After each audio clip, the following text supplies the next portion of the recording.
रह गया था एकदम मायूस और नाउम्मीद हो जाता है। इसीलिए अब उसके पास वापस बेस में जाने के अलावा और कोई रास्ता नहीं होता। बेस में जाकर वो हर तरफ राब्ता करने की कोशिश करता है मगर कहीं से भी उसे कोई जवाब नहीं आता, जिससे उसे एहसास हो जाता है कि वो बस अकेला ही इस दुनिया में रह गया है। जो सोच उसका दुख और बढ़ जाता है। साथ ही वो अपने मरने वाले साथियों को भी याद करने लगता है। अब यहाँ उसके पास इतना खाना था कि कम से कम उसकी मौत तक उसके लिए काफी था। जिसके बाद वो दोबारा से अपने ख्यालों की दुनिया में चला जाता है और सीधा जाता है कैप्टन के कमरे में, जहाँ उसे थोड़ा बहुत हौसला मिलता है। इसीलिए वो अपनी शेव करके अपने ख्याली दोस्त यानी कैप्टन के साथ खाना खाने लगता है। लेकिन इस दौरान उसे इस बात का पता नहीं होता कि जमीन पर किसी जगह कुछ लोग तबाही से बचने में कामयाब हो गए थे, मतलब वो जिंदा बच गए थे, जो स्क्रीन पर डुगू की ये उल्टी सीधी हरकतें देखकर परेशान हो रहे थे, जिनमें प्रेसिडेंट भी शामिल था, जो कैप्टन से कहता है कि तुम डुगू की खबर हर जगह फैला दो ताकि वो लोग जो जिंदा है जिन्हें मुश्किलात का सामना करना पड़ रहा है उनमें एक उम्मीद पैदा हो।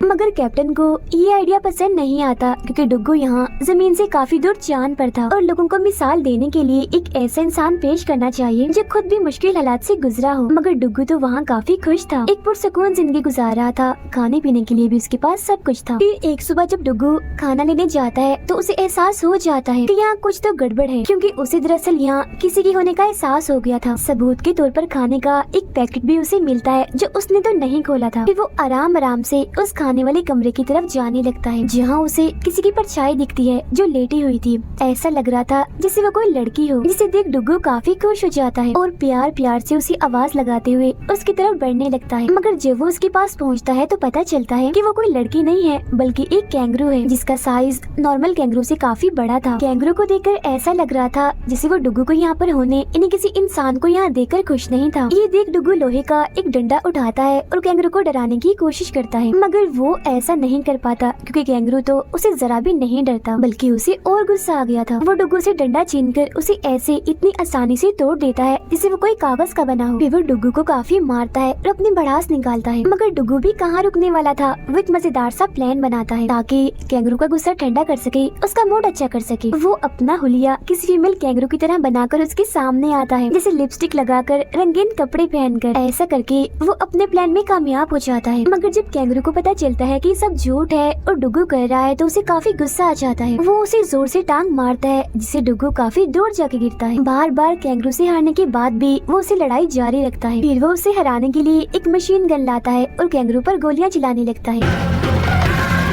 वो गोलियां छोटी छोटी प्लास्टिक की बॉल्स थी जो कैंगरू को लगते ही उसे वहाँ से भागने पर मजबूर कर देती है। वो वहाँ से भागता तो है मगर काफी तबाही भी मचा चुका था। लेकिन सूरत हाल तब बदल जाती है जब कैंगरू दोबारा लड़ाई के लिए तैयार हो जाता है। वो डुगू को ऐसे फंसाता है कि उसके पास भागने का कोई रास्ता ही नहीं होता, जो देख डुगू कैंगरू को थप्पड़ मार देता है, जिस पर कैंगरू जवाबी हमला करता है और एक बार फिर उसे जोर से टांग मारता है जिससे वो दूर जाके गिरता है। इस वजह से डुगू को काफी गुस्सा आ गया था। वो अब उठता है और अपनी गन उठाकर कैंगरू पर हमला करने वाला होता है, मगर इससे पहले ही कैंगरू उसे पकड़कर उसके मुंह पर थप्पड़ मार देता है, जिसके बाद भी वो उसकी जान नहीं छोड़ता और काफी मारता है, जिससे दोनों नीचे गिर जाते हैं मगर दोनों को ही ज्यादा चोट नहीं आती। तभी डुगू एक चीज देखकर काफी हैरान रह जाता है कि जमीन पर जो सिग्नल्स उसने भेजे थे उसका जवाब आ रहा है, जो देख उसे उम्मीद मिलती है कि शायद जमीन पर इंसान अभी भी जिंदा है जो उस तबाही में बच गए थे। मगर वो इस बात से अनजान था कि ये सिग्नल जमीन से नहीं बल्कि कैंगरू की डिवाइस पर दुम लगने की वजह से आया है, क्योंकि उसे कोई भी अभी बचाने आने वाला नहीं था। वो लोग उसके लिए अभी स्पेसशिप नहीं भेज सकते थे। मगर इस सब से अनजान डुगू काफी खुश था, पर उम्मीद था और कैंगरू को भी वो ये दिखाता है कि बहुत जल्द हम अपनी जमीन पर वापस चले जाएंगे। लेकिन कैंगरू तो एक बार फिर उसे थप्पड़ मारकर नीचे गिरा देता है। अब डुगू को यहाँ चांद पर रहते रहते 200 दिन हो गए थे, जहाँ अब उसने कैंगरू के साथ प्यार से रहना भी सीख लिया था। साथ ही ये प्लान भी बना लिया था कि वो कैसे यहाँ से वापस जा सकता है। फिर वो कैंगरू के साथ बेस से निकलता है और रास्ते में उसे बताता है कि एक स्पेसशिप अभी भी चांद पर मौजूद है, जिसका इस्तेमाल करके हम यहाँ से निकलेंगे और अभी हम उसी के पास ही जा रहे हैं। बहुत जल्द ये स्पेसशिप के पास पहुँच जाते हैं और कैसे भी करके उसे लाने में कामयाब हो जाते हैं। डुगू फिर उसे ठीक करने में लग जाता है, उसके टूटे हुए सारे हिस्सों को बदलने लगता है। लेकिन फिर उसे एक बड़ी मुश्किल का पता चलता है, जो ये थी कि वो स्पेसशिप सिर्फ 20 पाउंड का वजन ही बर्दाश्त कर सकता था। इसीलिए स्पेसशिप को चलाने के लिए उन्हें अलग सिस्टम की जरूरत थी। तब डुगू को याद आता है कि न्यूक्लियर सिस्टम अभी भी चांद पर मौजूद है, जो इन्हें चाहिए था ताकि वो उसका सिस्टम और पेट्रोल हासिल कर सके। इसीलिए वो दोनों बाहर आकर दूसरी साइड पर बनी रिसर्च बिल्डिंग की तरफ जाने लगते हैं, जहाँ वो पूरा न्यूक्लियर सिस्टम मौजूद था। जमीन पर मौजूद लोग भी डुगू का न्यूक्लियर सिस्टम वाला प्लान देख पा रहे थे, मगर वो नहीं चाहते थे कि वो ऐसा करे। तभी हमें पता चलता है कि डुगू की गाड़ी सिर्फ सूरज की रोशनी से ही चल सकती थी, मगर सूरज की रोशनी सिर्फ 14 दिन तक ही चांद पर रहती थी और ये वही दिन थे जब सूरज चांद पर मौजूद था, इसीलिए तो उसकी गाड़ी चल पा रही थी। मगर सूरज अब सिर्फ इतने वक्त के लिए ही वहाँ था कि उसकी गाड़ी बस 6 किलोमीटर ही चल सकती थी, मगर क्योंकि वो रिसर्च बिल्डिंग 8 किलोमीटर दूर थी तो रास्ते में डुगू फंस भी सकता था और सर्दी की वजह से उसकी मौत भी हो सकती थी, इसीलिए वो बड़ी तेजी से उस तरफ जा रहा था। ऐसा लग रहा था जैसे वो सूरज के साथ रेस लगा रहा हो, मुकाबला कर रहा हो। और इस सब के दौरान वो सिर्फ 4 घंटे ही सोता था, जहाँ कैंगरू उसे टाइम पर जगाने में उसकी मदद करता था, मगर इस मुश्किलात की वजह से वो अक्सर ख्यालों की दुनिया में पहुंच जाया करता था। ऐसे एक दिन जब कैंगरू उसे ख्यालों से बाहर निकालता है तो वो चिल्लाता हुआ अपने ख्याल से बाहर आता है। देखता है कि हकीकत जो उसके सामने है वो तो ख्याल से भी ज्यादा डरावनी है, क्योंकि वो एक खाई में गिरते पड़ते सतह पर आते हैं और फिर आखिरकार कई दिनों का खतरनाक सफर तय करने के बाद उस रिसर्च बिल्डिंग में पहुंच जाते हैं, यानी जहाँ न्यूक्लियर हथियार और सिस्टम मौजूद था। वो दोनों जल्दी से बिल्डिंग के अंदर जाकर बड़े ध्यान से आगे बढ़ते हैं। जल्द ही डुगू को वो न्यूक्लियर बॉम्ब मिल जाता है, जिसे वो नीचे उतारता है क्योंकि वो ऊपर लटका था। मगर तभी यहाँ कैंगरू को शैतानी सोचती है। वो कंट्रोल बटन को जोर जोर से दबाने लगता है, जिससे वो न्यूक्लियर बॉम्ब काफी तेजी से हिलने लगता है। इस बात से गुस्सा होकर डुगू उसे वैन में बंद कर देता है। फिर वो न्यूक्लियर सिस्टम और बॉम्ब लेकर वापस बेस की तरफ आने लगते हैं, जहाँ इस बीच उसे ये भी ख्याल नहीं रहता कि वैन उसकी गाड़ी से अलग हो गई है, जिसमें उसने कैंगरू को बंद किया था। फिर कुछ दूर जाने पर वो आराम करने के लिए एक जगह गाड़ी रोक देता है और अपने कैंगरू दोस्त को चेक करने के लिए बाहर आता है, मगर देखता है कि वैन तो उसकी गाड़ी के साथ है ही नहीं। और वो चाह तो रहा था अपने दोस्त को वापस लाने का, मगर सूरज डूबने की वजह से वो ऐसा नहीं कर पाता और उसे ये कठिन फैसला लेना ही पड़ता है कि वो उसे ढूंढे बगैर अकेला ही आगे बढ़ेगा। मगर फिर उसे ख्याल आता है कि वो मेरा दोस्त है, मैं उसे मरने के लिए नहीं छोड़ सकता, इसीलिए वो अपनी गाड़ी घुमाता है और बगैर अपनी जान की परवाह किए अपने दोस्त के पास जाने लगता है और आखिरकार वो उस तक पहुंच ही जाता है। वो जैसे ही दरवाजा खोलता है तो कैंगरू उसके गले लग जाता है और प्यार में उसे चाटने लगता है, जिसके बाद बेस की तरफ दोबारा से वो अपना सफर शुरू करते हैं और कोशिश भी कर रहे थे कि उन्हें नींद ना आए, मगर सूरज मुसलसल उनसे दूर जा रहा था। उसे अपनी आंखों से वो डूबता हुआ देख रहे थे, जिससे जाहिर है इनके जिंदा रहने के चांसेस भी खत्म हो रहे थे। तब कैंगरू मायूस होकर डुगू की तरफ देखने लगता है। तब डुगू अपना दिमाग लगाता है। वो सूरज की रोशनी जो महफूज की हुई थी उसे बचाने के लिए हीट बंद कर देता है, मगर उसका ये प्लान कामयाब नहीं हो पाता क्योंकि रास्ते में ही उनकी गाड़ी रुक जाती है। मुसीबत उनके लिए बढ़ती ही जा रही थी क्योंकि अभी भी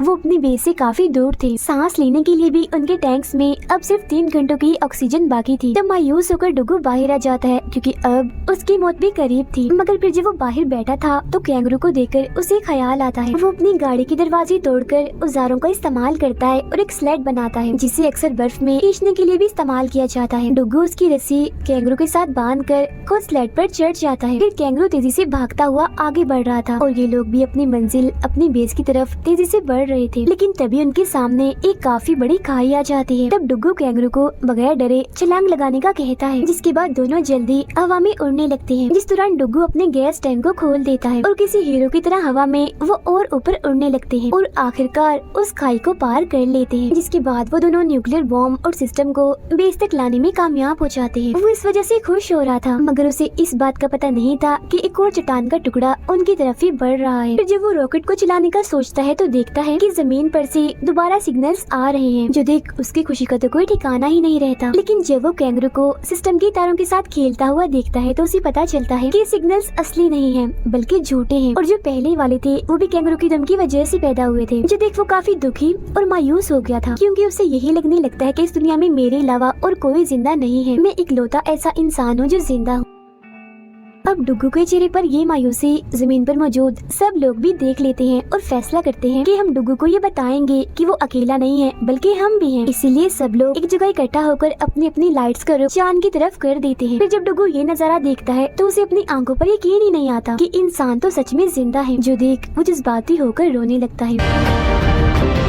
वो अपने सिस्टम को ठीक करता है, जिससे अब वो जमीन पर अपने साथियों और दोस्तों को देख पा रहा था, जिनमें उनके कैप्टन भी शामिल थे, जिसे वो पसंद करता था। इसके बाद सब लोग मिलकर काम करने लगते हैं ताकि वो स्पेसशिप को दोबारा से बना सके और डुगू को वापस ला सके, जहाँ बहुत जल्द वो अपने इस प्लान में कामयाब हो भी जाते हैं। इन स्पेसशिप वो बना लेते हैं। उधर वो दोनों भी जमीन पर जाने के लिए तैयार थे। वो यहाँ से निकलने की तैयारी करते हैं, मगर उन्हें पता नहीं था कि चट्टान का एक और टुकड़ा जमीन की तरफ बढ़ रहा है। पर इसके बाद डुगू अपने रॉकेट की तरफ बढ़ता है, जो देख सभी लोग काफी खुश हो जाते हैं और जश्न मनाने लगते हैं। इसी दौरान डुगू अपने रॉकेट को उस स्पेसशिप के साथ जोड़ने में भी कामयाब हो जाता है, जो जमीन वालों ने भेजा था। मगर जैसे ही वो उसे उड़ाने लगता है तो कैप्टन को एक बुरी खबर मिलती है कि एक दूसरा चट्टान का टुकड़ा जमीन की तरफ बढ़ रहा है, क्योंकि वो जो बड़ी चट्टान थी ये उसका काफी बड़ा हिस्सा था जो उससे अलग हो गया था और जमीन की तरफ बढ़ रहा था। ये जानकर लोगों को एहसास होता है कि इस वक्त अगर कोई हमें बचा सकता है तो वो डुगू है, क्योंकि उसके पास न्यूक्लियर बॉम्ब मौजूद है। मगर इसका मतलब डुगू की मौत थी, क्योंकि जमीन वालों को बचाने के लिए उसे खुद की कुर्बानी देनी पड़नी। इस मिशन के बारे में जब कैप्टन डुगू को बताती है तो फौरन ही मान जाता है, ये जानते हुए भी कि मुझे खुद को कुर्बान करना है। डुगू फिर एक छोटी स्पेसशिप में